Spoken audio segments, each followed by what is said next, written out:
Hello, everybody. Welcome to our webinar about the e-chiller and our Bluezero technology using water as a refrigerant.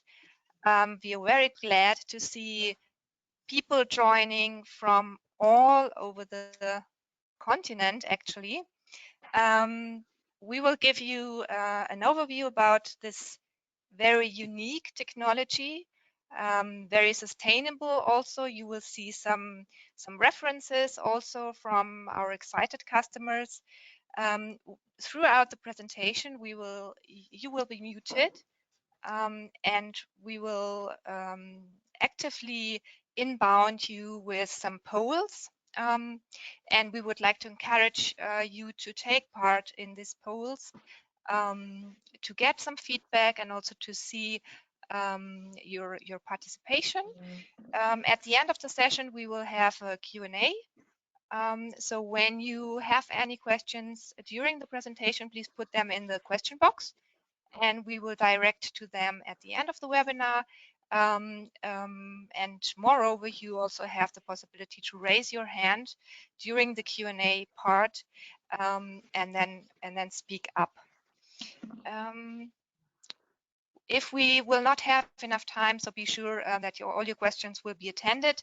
You can also afterwards, you will receive the presentation and you see all the contact data in there. So don't hesitate to address your questions then. The session will be recorded, so no need to take notes, just lay back and enjoy. I will hand over to Gary now. Gary is operational manager at Pure Thermal, and he's acting as our distribution partner in the UK. We also have Camilla online. Camilla, she's a very known expert in the refrigeration industry. She is responsible for international sales and business development at Efficient Energy, and she will guide you through the technical details of the e-chiller. Hello, everyone. So I hand over to Gary now. Thank you, Julia.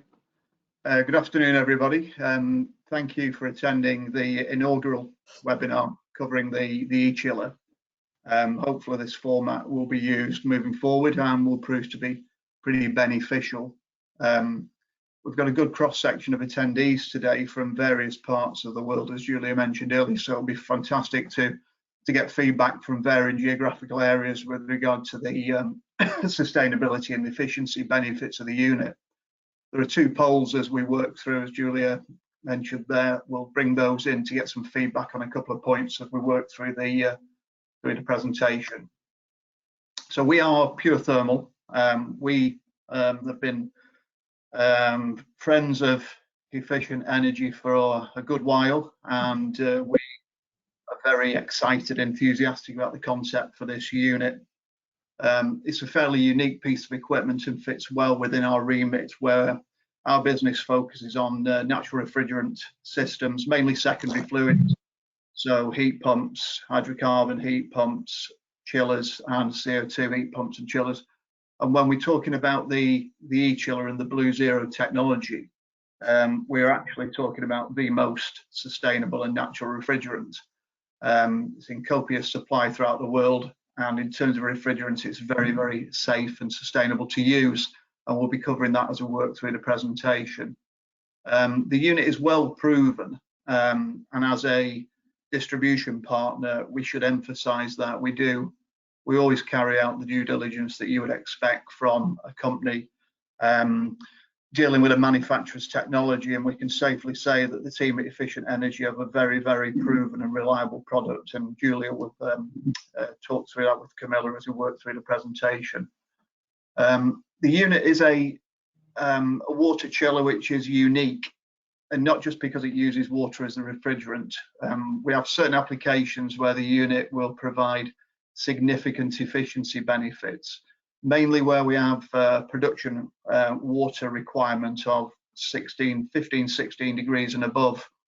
And it's important to know that worldwide now cooling temperatures are increasing, not just within the obvious areas such as data centers, but in general space cooling and production cooling as well.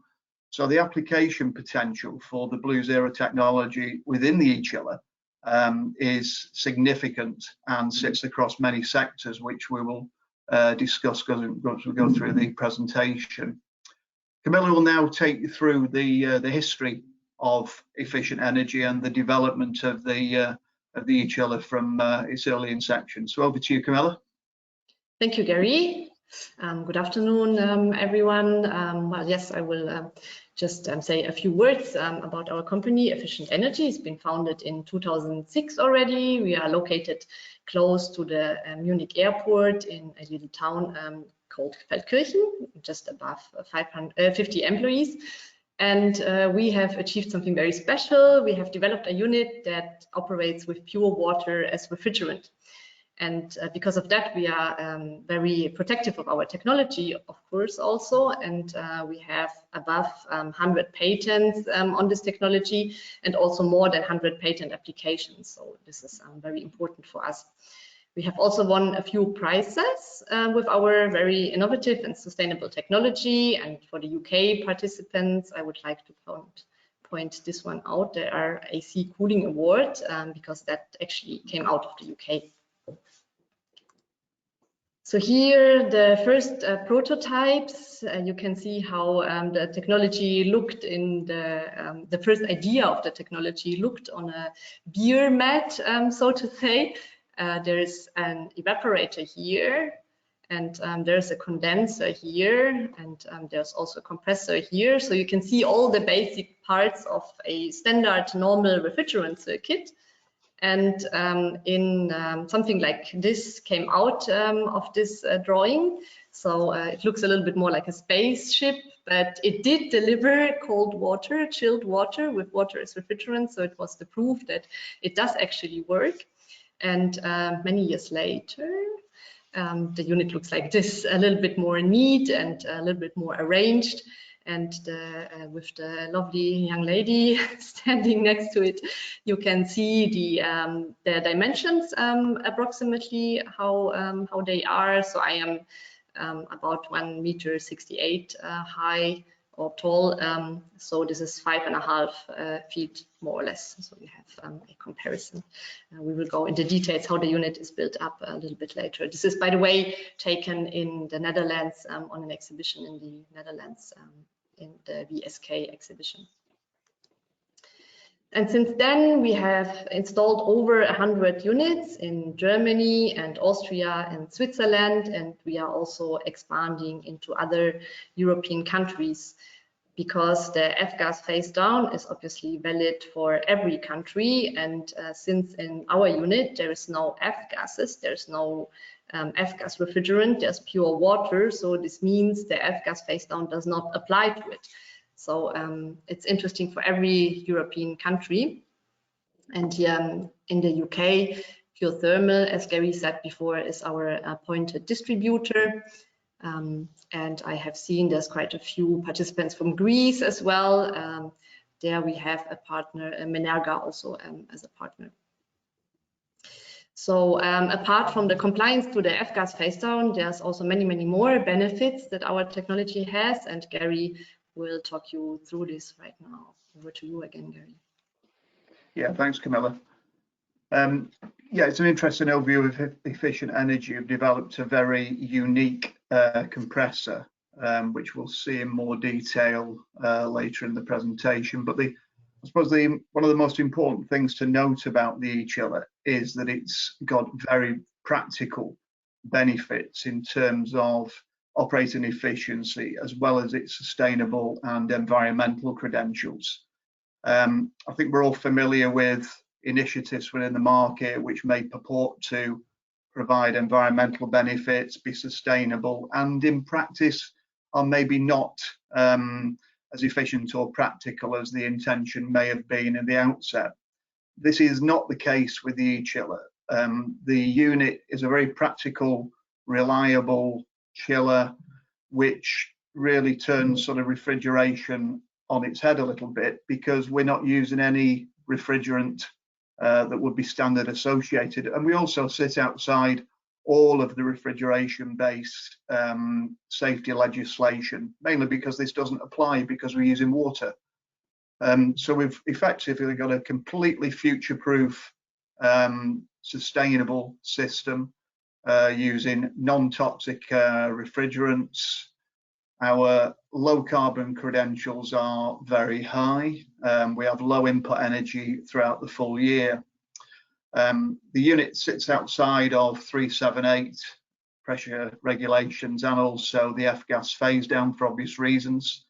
And we're running on a low pressure basis. The system's always sitting under vacuum, which Camilla will explain in a few slides' time, which means that we've basically got a very, very safe and very reliable unit that can sit in any plant environment, not just a ventilated plant room. The unit's very quiet in operation. So in general, we're looking at a modular system which can be operated in single unit or paralleled from a central condenser circuit.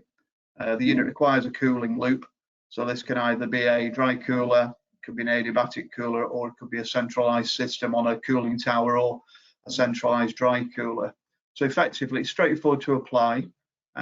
It's a 45 kilowatt module at present, with a 90 kilowatt module to be launched later this year. Efficiency is very, very important to mention as well, because we're working with an equivalent SCR under eco-design criteria of 13.1. Now the unit is effectively a hybrid free cooler chiller, and it introduces its free cooling mode much earlier than conventional free cooling chillers. So therefore the operating band of the unit in free cooling mode is quite wide. And we'll touch on that in more detail later in the presentation.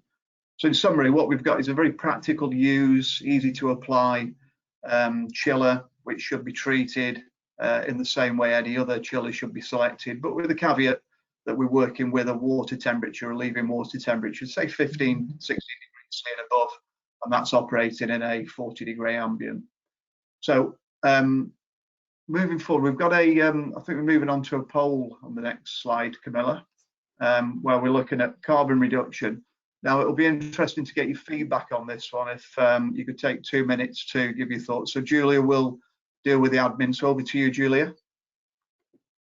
Yeah, so everybody, please, I hope you can see that, and please make your choice.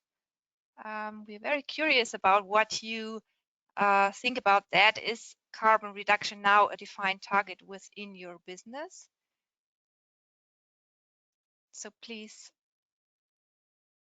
make your choice, and I will wait. We will wait some seconds until everybody participated. I think this is yeah, it looks good. So I will close in some seconds. I will close the poll, and we can all see. I will all let you see the results. I close that now and show you the results. So we see here 80% affirm that carbon reduction is a defined target in your business. Okay, so I hand over to Gary again. Yeah. Yeah, thank you.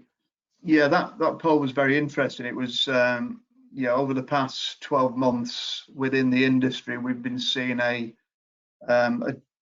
definite increase in internal carbon reduction targets within particular businesses. And that sort of response we got there emphasizes the focus, and with a bit of luck as we come out of the period we're in at the moment, we can see the impact on the environment from the lockdown period. So hopefully that won't go amiss when we start to look at legislation and purchasing criteria moving forward. So thank you for your input into that. The carbon reductions slide you're seeing now is a total carbon reduction achieved by the installations of the e-chiller over the period since the first units were installed. So the technical team are reviewing data adding this into a total, and we see a very interesting slide there where we've got a significant amount of carbon of the unit. So that moves us forward now into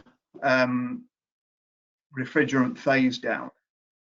The main thing to focus on with this slide and the discussion we're having this afternoon is that none of the legislation or the criteria with regard to the F-gas phase down applies to the e-chiller. I'm sure a percentage of you are involved in natural refrigerants already, whether that be CO2 or hydrocarbon or ammonia. All of those have certain elements of application challenge.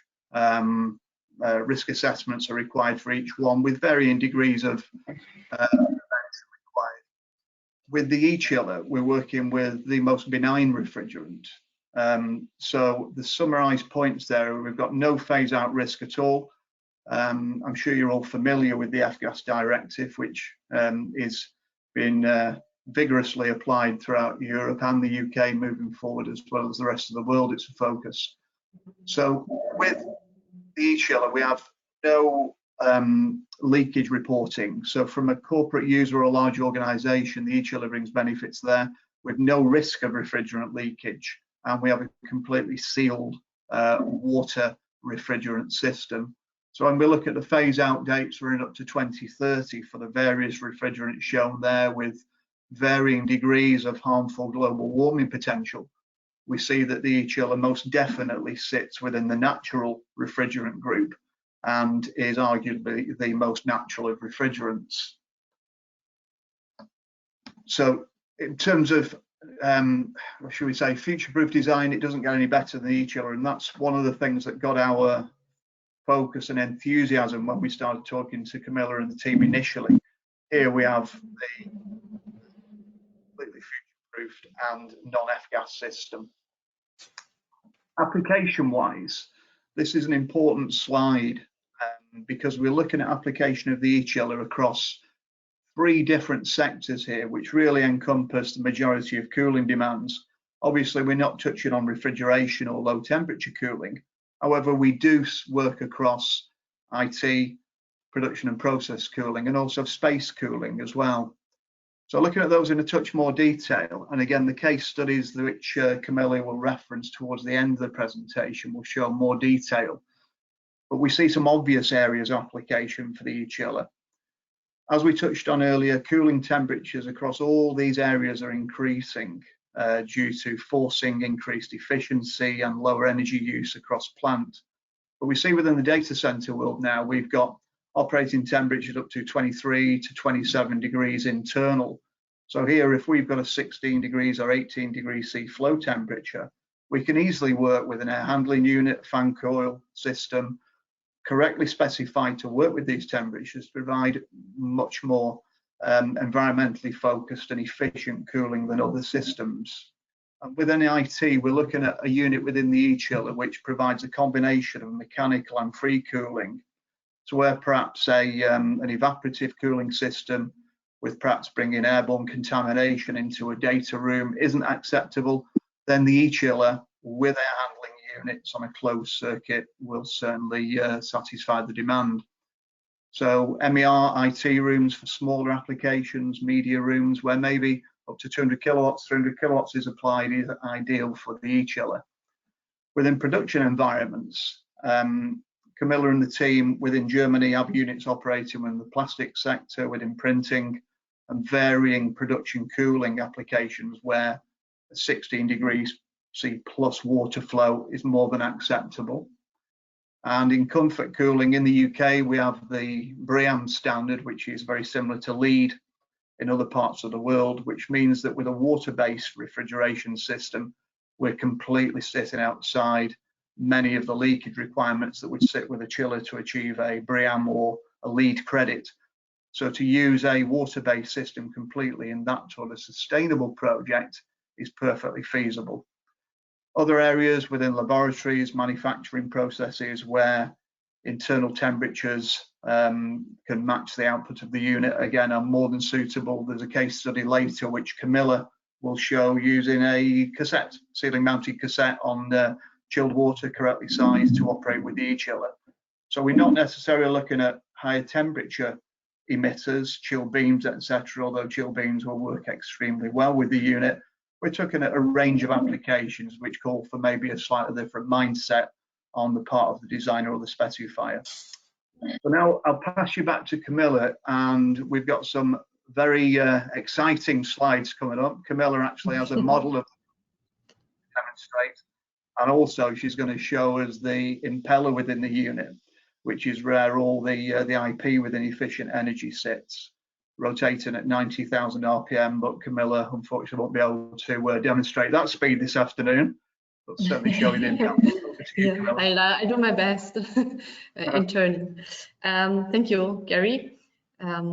So on this picture on the left, you can see the various parts of the of our e-chiller, and the most important thing to understand, I think, is that inside everything that happens inside the chiller is under vacuum. So we got all the refrigeration circuit here under vacuum, which allows us to evaporate not at 100 degrees as it would be when you evaporate water in atmospheric pressure, but to go down to 20, 18, 16 degrees to use this water for the applications as Gary has described to you before. We got integrated plate heat exchangers here for the chilled water and the cooling water side, and everything that is behind this plate heat exchangers is normal pressure. So when we talk about refrigeration systems, we always think in high pressure systems. So we think about safety valves, we think about gas warning devices, about leakage checks, and all of that, you can completely forget about it in our unit. It's not necessary, we don't need this because we operate under vacuum. So in the contrary, normally we are more concerned about the refrigerant coming out, and in this case, we don't want the air to come in. And for this, we have also another little vacuum pump in here. This is not running all the time.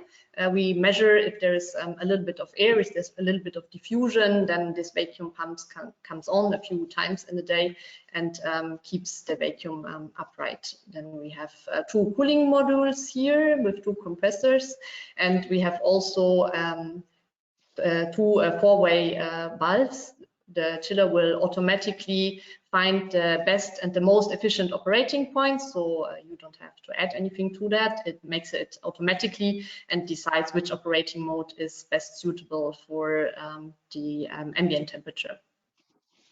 There's also an integrated free cooling function, so there's also nothing you have to add, no additional heat exchangers or no additional regulation. That all comes with the unit, it's all integrated already. And as Gary mentioned before, we have two models, one with 35 and one with 45 kilowatts. You can scale up to 10 e-chillers to increase the cooling capacity. And from the end of this year, we will also have the e-chiller's larger brother, the e-chiller 120, delivering 100 kilowatts at 20 degrees outlet temperature.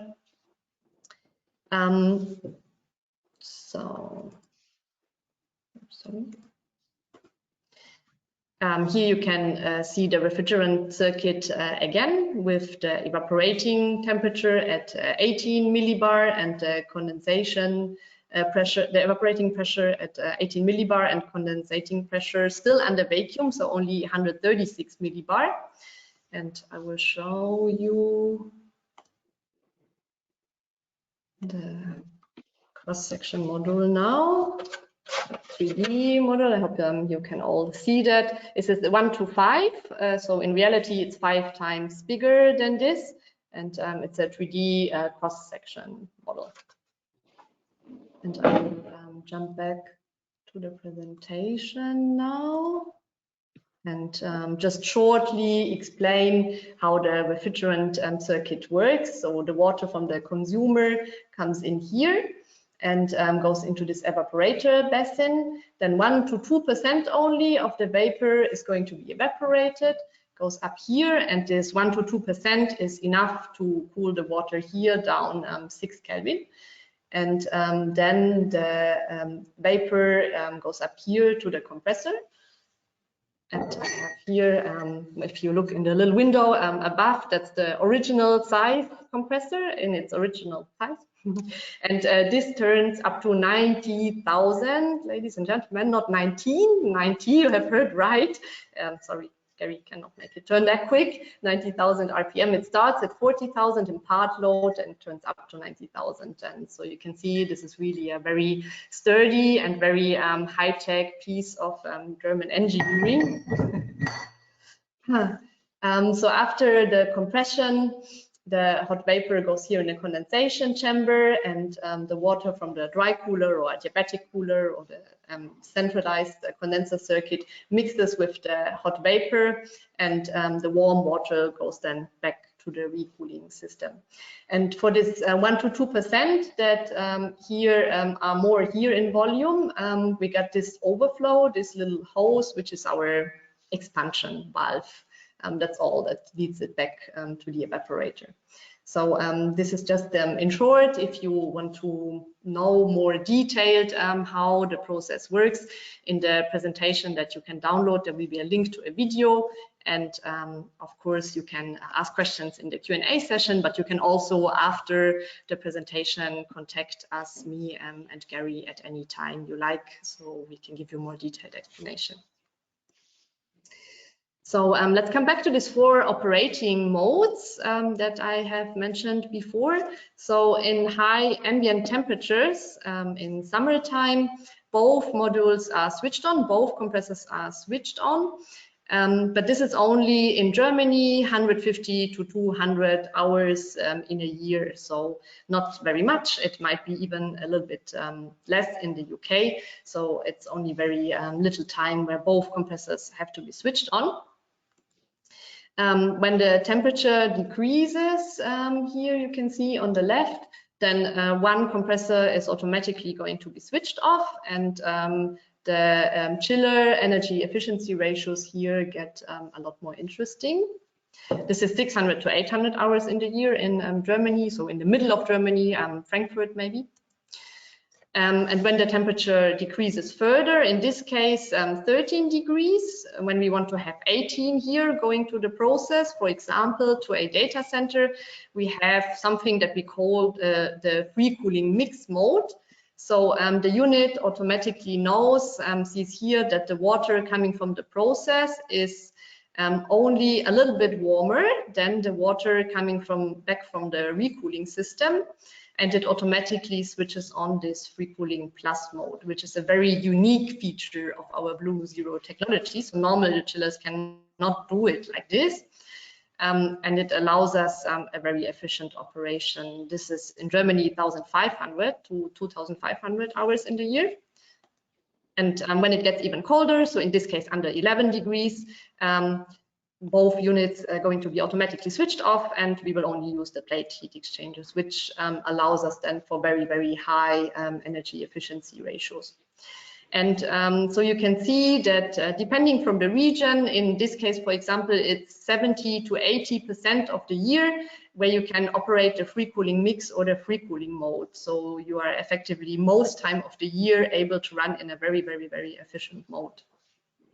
Also, if you would like to have more detailed explanations about these operating modes, please ask at the Q&A session, or come back to us at any point after the webinar, of course.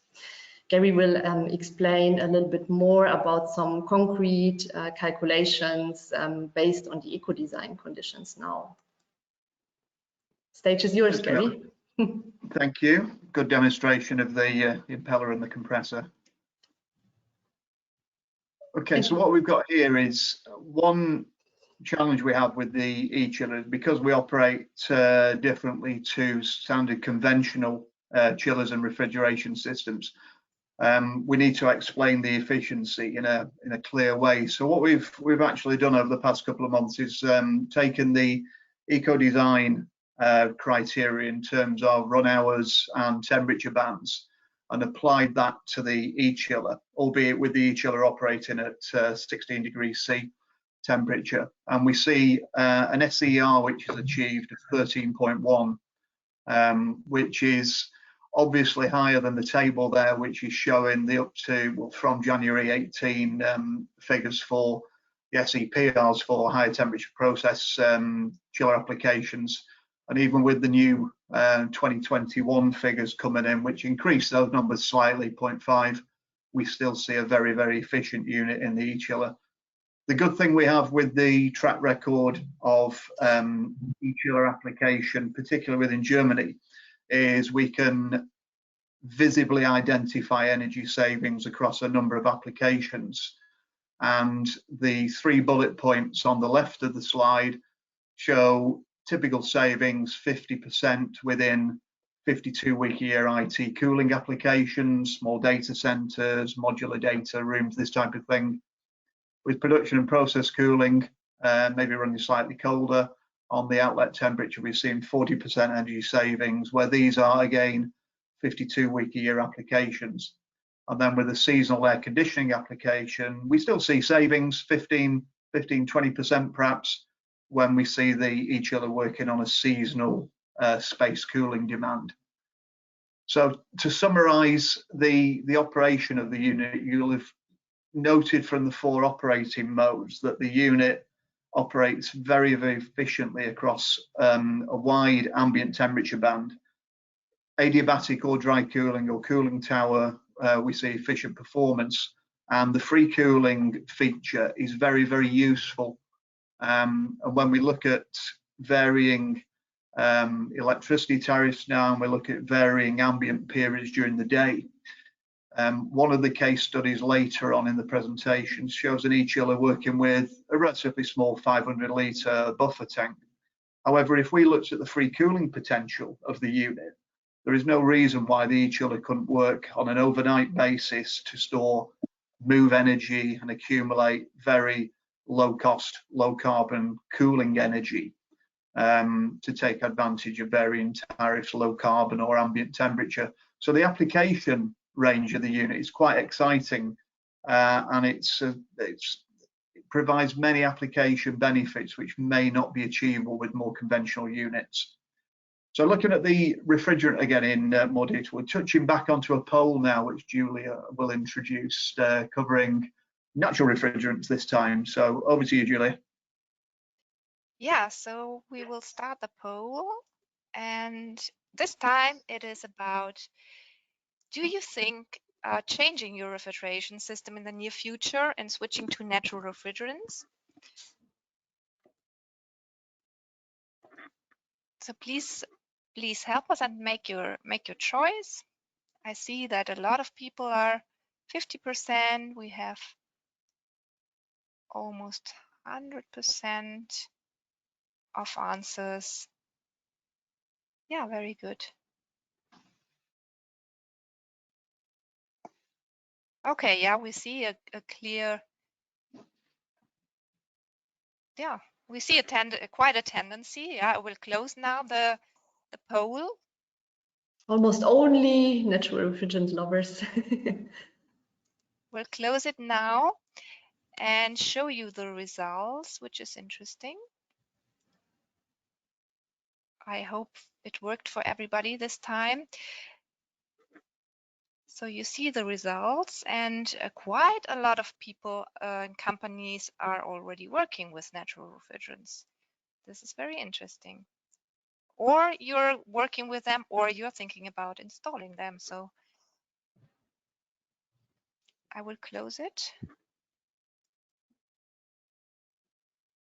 and hand back to Gary now, or to Camilla. Okay, yeah, Gary. thank you. Yeah, we will show you.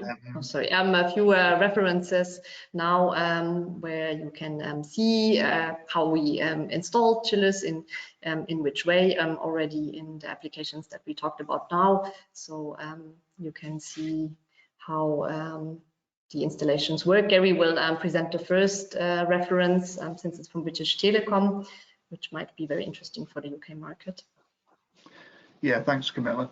Just on the poll there, that was quite interesting because we're aware we have certain specifiers and designers within the group, as well as a couple of manufacturers. But it's good to see that within the intention category at the top there, we have a high percentage. Now, to fit a water-based refrigeration unit within CO2 or hydrocarbon or ammonia is perfectly feasible. It sits within the suite of natural refrigerants, and it's good to see that feedback, and hopefully, you know, we can move forward as the awareness of this type of unit increases, greater application within that particular natural refrigerant space, because as we're aware has been predominantly occupied within the retail sector, utilizing CO2. But from a system provider's perspective now, we're seeing demand for CO2 and hydrocarbon equipment across secondary areas, and there is no reason why the e-chiller shouldn't occupy that space alongside a hydrocarbon chiller or a CO2 water glycol chiller. So yeah, it was good feedback, thank you. Yeah, I've commandeered the first case study, primarily because it's British Telecom.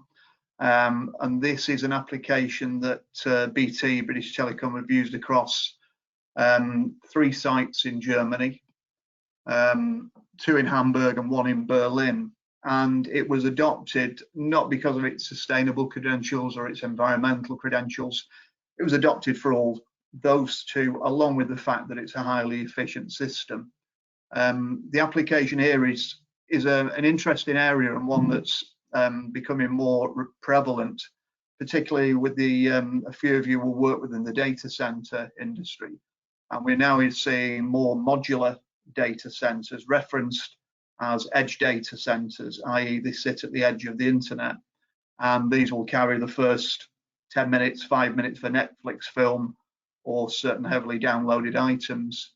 So we see throughout Europe that existing telephone exchanges perhaps are being adopted as locations for these edge data centers, and they're basically high density server locations. And in this one, we've got a room in room principle where the high density racks were located within an enclosure within an existing space. The existing space did not have adequate cooling to deal with the high heat loads that the servers emit.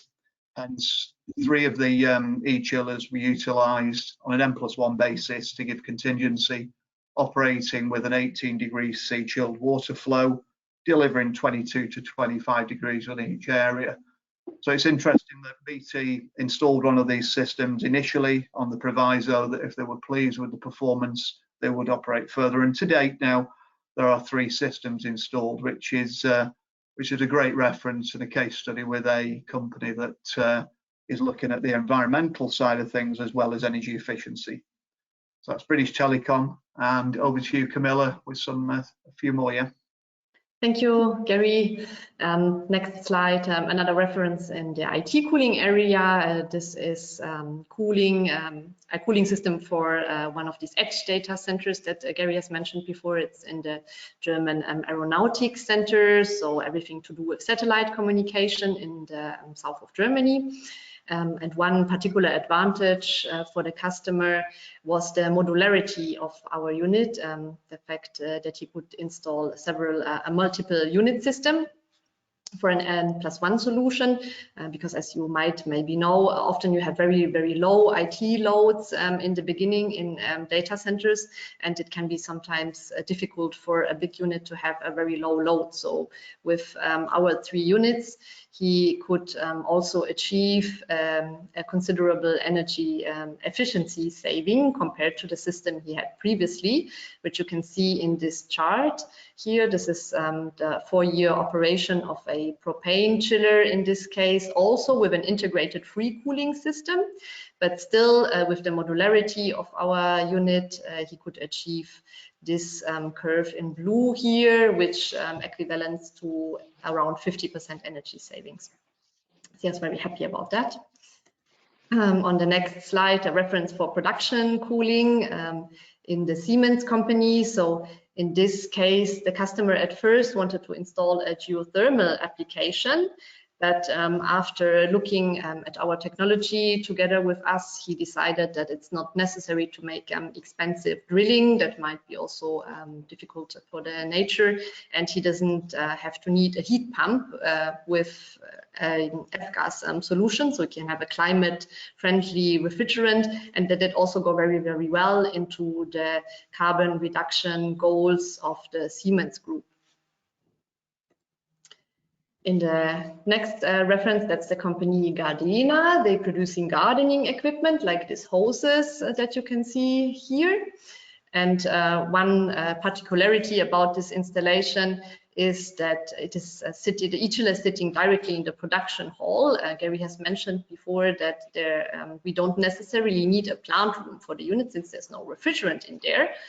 It does not have to be in a plant room. And in this case, it's directly in the production hall. So the piping can be very short and the pumps can be smaller. And also the average energy efficiency ratio in this time frame here was 21, which is a very, very high value because it can make a lot of benefit from the free cooling operation in the colder times. And last reference is from the company Combitherm, also in the south of Germany. They have, as you can see here, solar panels, which they use to operate the e-chiller. So the electricity from the solar panels powers the e-chiller, so it's kind of autonomous operation. And here is the dry cooler on top of the building. The company Combitherm cools their offices, so it's an air conditioning application. And here in the next picture, I think Gary has mentioned that before, you can see the ceiling cassettes, standard ceiling cassettes that they are using for this application. And also the buffer tank here. What the customer does is using the cold morning hours with free cooling mix or free cooling operation and then emptying the buffer tank over the day, which allows them also very, very efficient operation. And like this, there are many. I'll give you a short summary of our webinar before we come into the Q&A session. Thank you, Camilla. A good thing is we're on schedule. Surprisingly, we're sort of 40 minutes in. We're doing very well. That was a pretty good summary of some various applications there, from the plastics industry through to blue chip manufacturers through to IT. And it sort of reinforces the application flexibility for the e-chiller, which is looking at the sort of bullet points there, looking at IT, process cooling, and also space cooling with chill beams, or as we touched on earlier, with more conventional fan coils or cassettes. Just taking the sort of salient points, the main points of the e-chiller, we've got the most sustainable refrigerant. It's got all the safety and environmental benefits we need, and as we touched on several times, we're sitting completely outside the F-gas regulations and also EN 378. So realistically, the e-chiller is the only piece of cooling equipment that will achieve that objective in a practical manner, where we've got some form of mechanical cooling. We've got low maintenance and service costs. Nice picture of the unit on the Gardena case study, where the unit sat actually in the production hall. The units are extremely quiet. The only noise we hear when we stood next to the unit is some cavitation and some water noise within the unit. The compressor ticks away quite happily. The impeller that Camilla demonstrated earlier sits ceramic water cool bearing. Thank you, Camilla. There we go. Try for that 90,000 RPM again. The impeller sits with a water cooled ceramic bearing, which went through rigorous testing, and it was one of the first points that I touched on when we were introduced, was to the life of the unit. So we've got low maintenance, service costs, well proven, and this integrated free cooling mode shouldn't be underestimated. The ability of the unit to flex at various times of the day to meet overnight demand, daytime demand where temperatures dipping is completely practical, and that can only enhance the overall efficiency. And as we said earlier, we've represented 13.1 there against the eco-design temperature bands.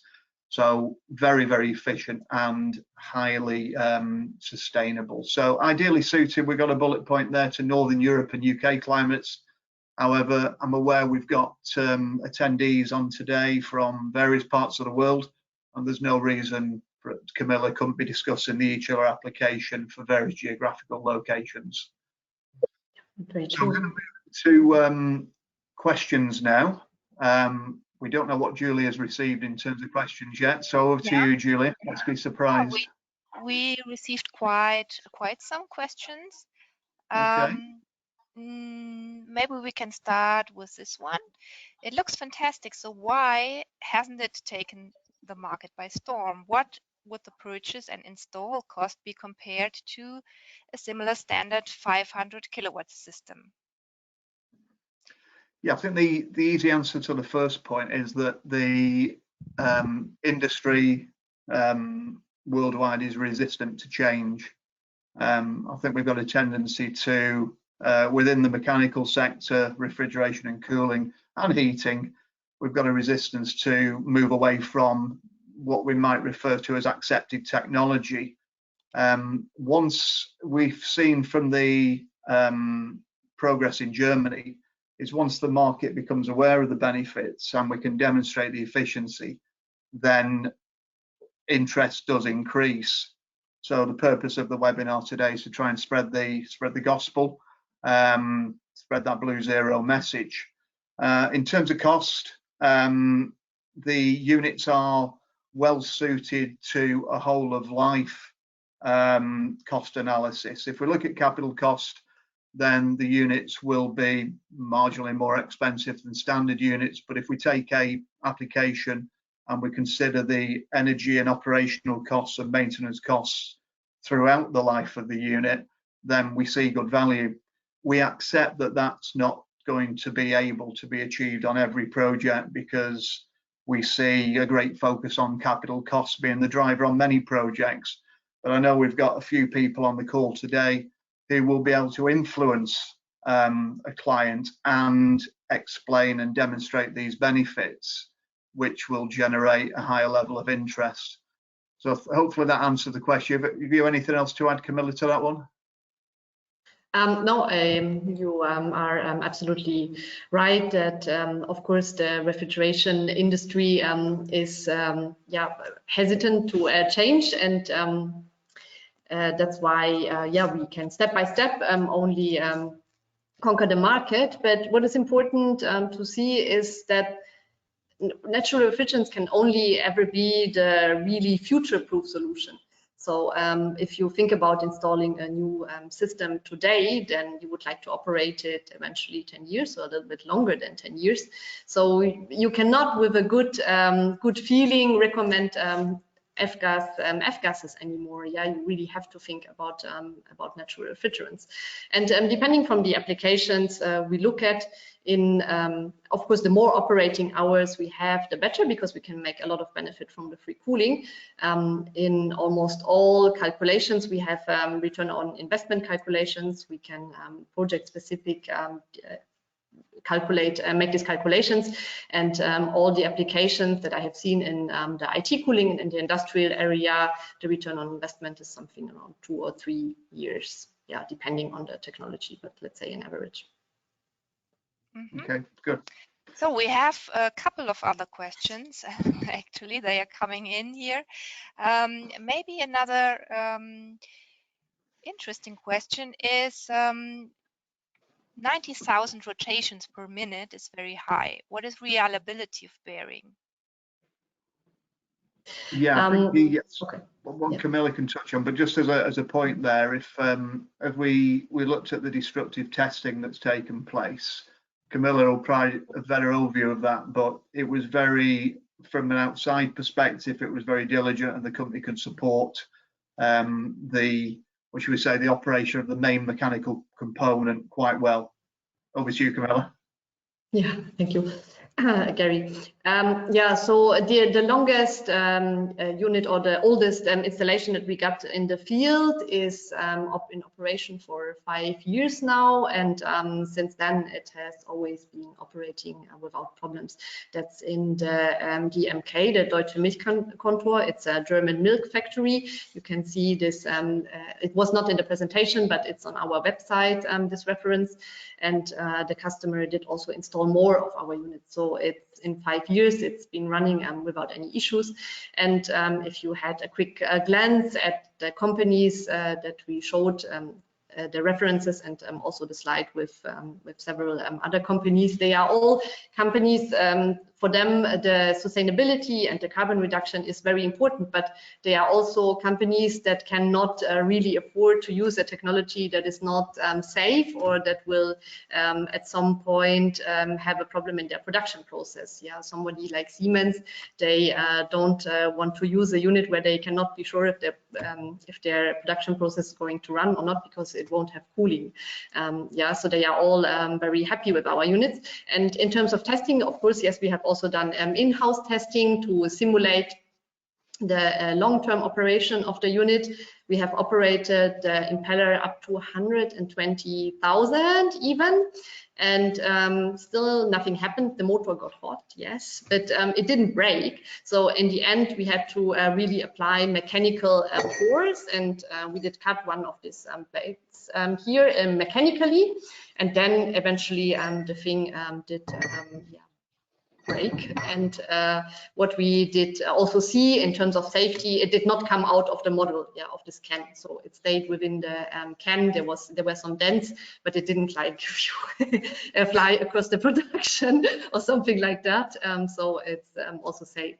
Yeah. Yeah, it's safe in many ways. Confidentially say that. Yeah. So we have a lot of questions here. I guess we have to come back to some of the questions after that webinar, but maybe just one interesting is here, what is the typical efficiency and cost savings versus non-natural refrigerant systems? There's a good case study which Camilla can demonstrate, and they have it on the website, of a project in Bremen in North Germany, where the unit is operating in parallel with a similar chiller manufacturer by a worldwide leader in the IT sector, which has free cooling. And we see comparable efficiency on that application, around about 12 SCR with the e-chiller compared to around 6.5 to 7 on the alternative unit. So in terms of back-to-back direct comparable performance, we see increases in efficiency due to the energy consumption of the e-chiller, but we also see efficiencies during the free cooling window, where the e-chiller will initiate free cooling significantly earlier than a standard refrigeration-based unit using a standard thermodynamic circuit. So what we see is a compound efficiency benefit of the efficient operation of the Bluezero compressor, but also the way the unit can handle ambient conditions. And as Camilla touched on earlier, if we have a high running hours application on a 52-week-a-year basis, then we see higher levels of efficiency than would be the case with a more seasonal ambient demand. However, the units are used for space cooling, as is represented in the case study. So yeah, we can certainly demonstrate, and the calculation software within Efficient Energy's technical department, we can run any applications through and provide an illustration of project efficiency, which was useful on many projects and is widely used at the moment. Maybe just a little addition also to the project Gary has talked about. In Bremen, it actually, in the beginning, the customer had this air-cooled chiller with F-gases as a base load, and then he used our chiller as a backup chiller. And after some time, he realized that our chiller is actually so much more efficient that it started to give him a little bit more load. And at the end, he made a switch. Yeah, so he does now operate our e-chiller as a base load, and he has the other F-gas chiller as a backup chiller. And they are really in exactly the same space. So in terms, you can also not say that here's more sun or there's less sun. There, the recooler of the e-chiller and the airport unit is sitting in exactly the same space. So we have a very, very like-for-like comparison in this case. That F-gas chiller has 404A. So we have another question regarding the maximum outdoor temperature. So what is the maximum temperature outdoor operating? The maximum outdoor operating temperature. I'll give that one to you, Camilla, because you're a specialist in the Greek market. So actually, we can almost cover any, so to say, ambient temperature. But when you go well above the 35 or let's say 37 degrees, we will definitely have to use adiabatic cooling or a cooling tower application maybe, or an existing condenser circuit, or yeah, for example, adiabatic cooling. But this is with the global warming, of course, something that will become a trend more and more, which we also see in the market.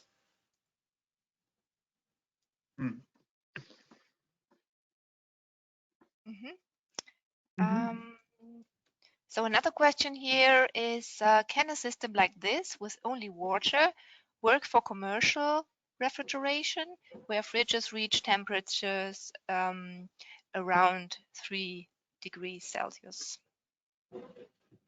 No, the unit would be specifically applied, even in a 35-degree ambient, we could be achieving 12, 13-degree water temperatures, but we can't act as primary cooling for lower temperature applications. We have looked at utilizing the chiller within the heat rejection circuit on refrigeration systems, where efficiency and some form of mechanical cooling might provide a benefit. But no, the unit is geared around the applications calling for 15 degrees C and above in reality. I can maybe just quickly explain more or less why that is. If you look at the pressure vapor curve, I hope you can see my finger now, it goes like this. So the less vacuum, the lower we go in temperature, the less vacuum we have. And at some point, this curve gets very, very narrow here. So that means we don't have any mass to move anymore. So theoretically, we could do with the technology a lower temperature, but the cooling capacity that we can generate would be very, very small. So from a price performance ratio, that would just not make sense anymore. This is why the ideal application field, let's say, sits somewhere between 12 and 20, 13, 14 and 20, something like that. We have some questions around the maintenance and installation handling. So one question, for example, is how difficult it is to change a compressor in C2. Yeah, so that's sorry, do you want to do it? Yeah, I was going to say, from an engineer's perspective, it's a mechanically qualified engineer, competent engineer, and the impeller is positioned within the top plate of the compressor. So we're simply breaking the joint, lifting the top plate out, and replacing the main part, which could be the impeller or the impeller bearing. We can maybe show the model here again. Yeah, we can see the impeller sat in the ceramic bearing at the top of the compressor there. So that top section is easily removable. It's only this. Yeah. Yeah. This part. Yeah, the top section, off, the top of the unit. And then the vacuum seal is made when the unit's replaced. So realistically, all the other parts within the unit are circulation water pumps, this type of component. So pretty straightforward, really. But a good general mechanical engineer could deal with that.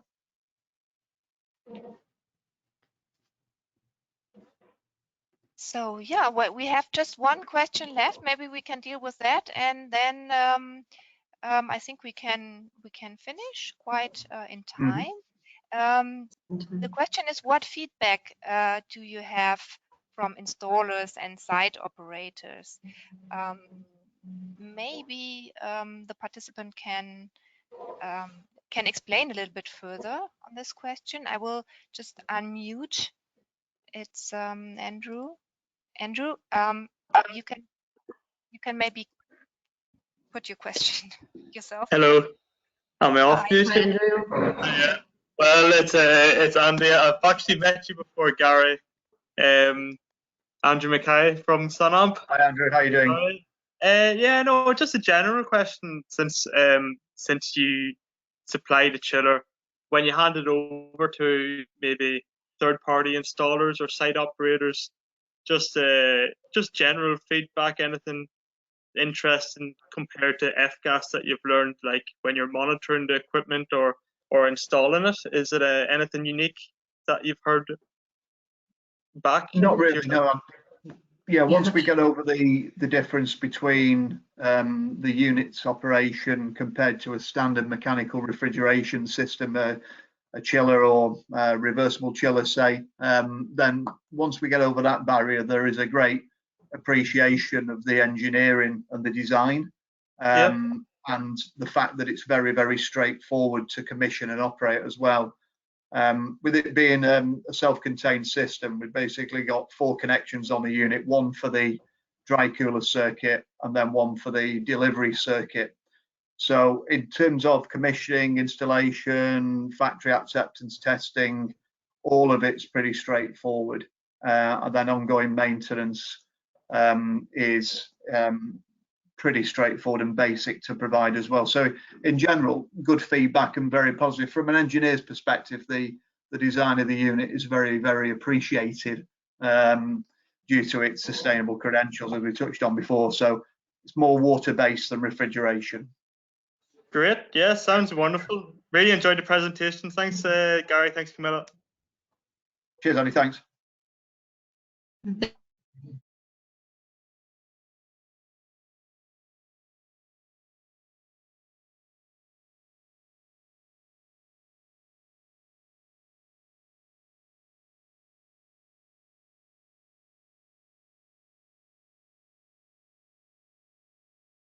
Sorry, I think I was on mute.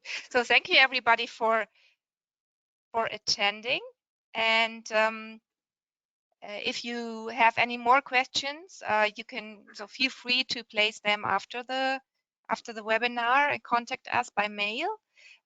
You will get the presentation within the next few days for download, and also the recording, of course. Yeah, and that's from my side. Thank you for your attention. Also, if you want to follow us on our social media channels, we are on LinkedIn, Twitter, YouTube, Xing, and SoundCloud.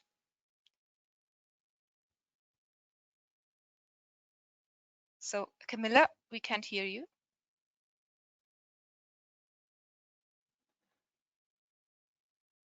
Okay, I don't know what I did there. Yeah, thank you everyone for listening, and sorry, and have a nice evening. Thank you. Bye. Bye, everybody. Bye.